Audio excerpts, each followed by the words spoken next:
Dédicace à tous mes abonnés de ma chaîne YouTube.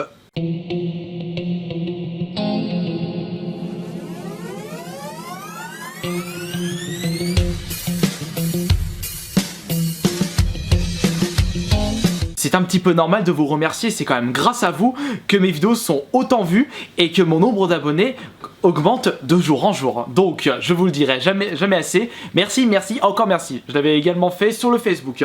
Les achats de cette semaine, ça va être très rapide. J'ai aussi d'autres informations à vous dire, mais ça je le ferai après après que je vous ai montré les différents achats de cette semaine. Enfin, ils sont qu'au nombre de 2. Pourquoi ? La réponse est simple, enfin l'explication, c'est parce qu'en ce moment c'est encore la période des soldes et je privilégie mon budget jeux vidéo de ce mois-ci, ou de cette semaine, pour m'acheter des jeux en solde. Il y en a un gros tas, je vous le montre pas tout de suite, je vous dis rien, je ne spoil pas. Il doit y avoir bien 4 collectors, des accessoires, je dirais une quinzaine de jeux. T'avais dit que tu spoilerais pas, alors chute. Mais non, mais j'ai juste dit ce qu'il y a en jeu en nombre de collectors. Chute.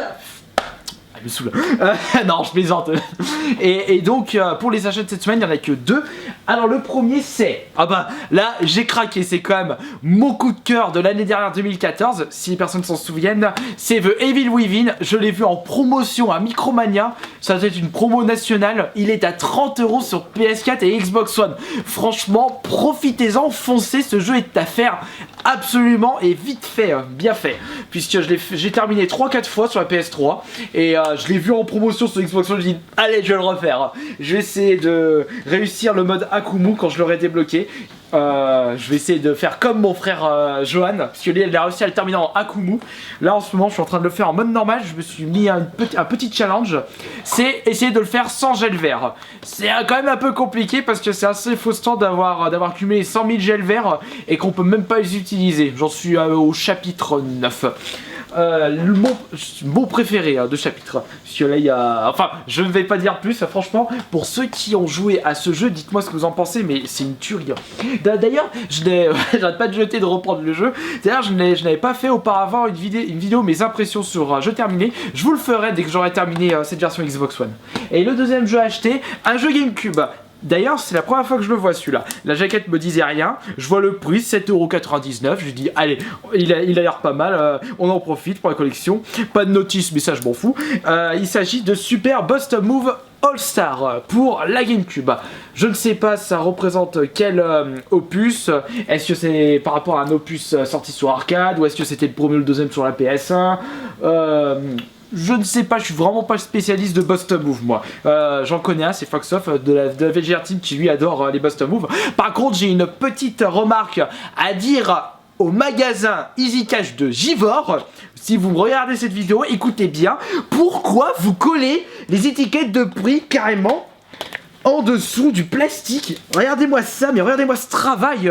C'est carrément collé dans la jaquette du jeu, dans l'image, mais vous enlevez ça, vous avez 50% de chance de déchirer le truc et que vous ayez du coup une trace blanche. Je sais pas pourquoi vous faites ça, vous les caches de Givor. Regardez ceux de Bourgoin, ils le font pas, ils ont pas besoin.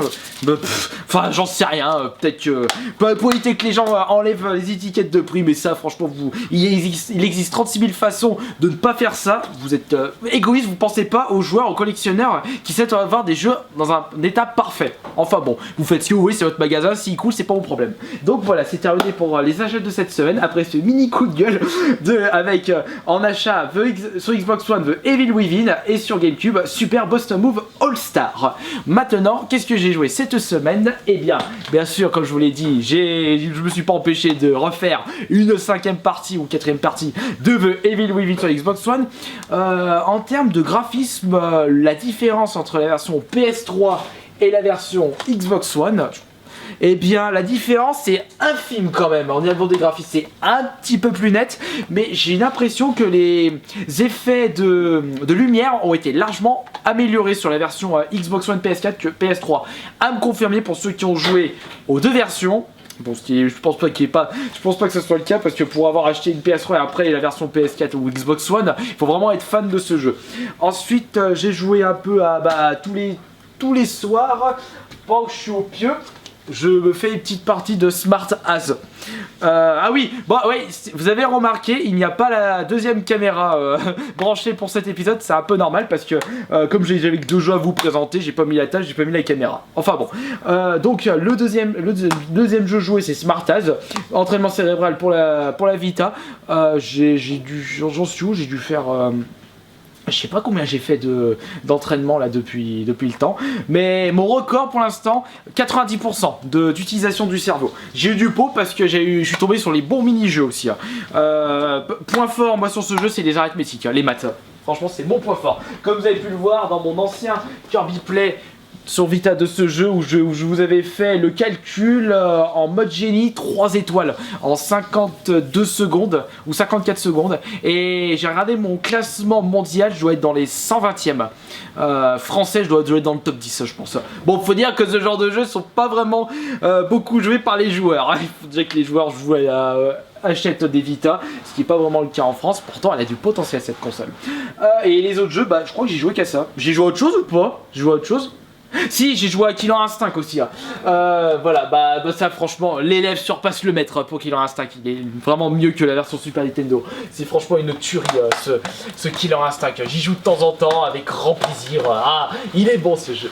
Voilà, donc les explications que je voulais vous donner après ça, ce que je vous avais dit au début de vidéo. La première, c'est au niveau des conventions que je vais faire cette année. Ils sont au nombre de 8.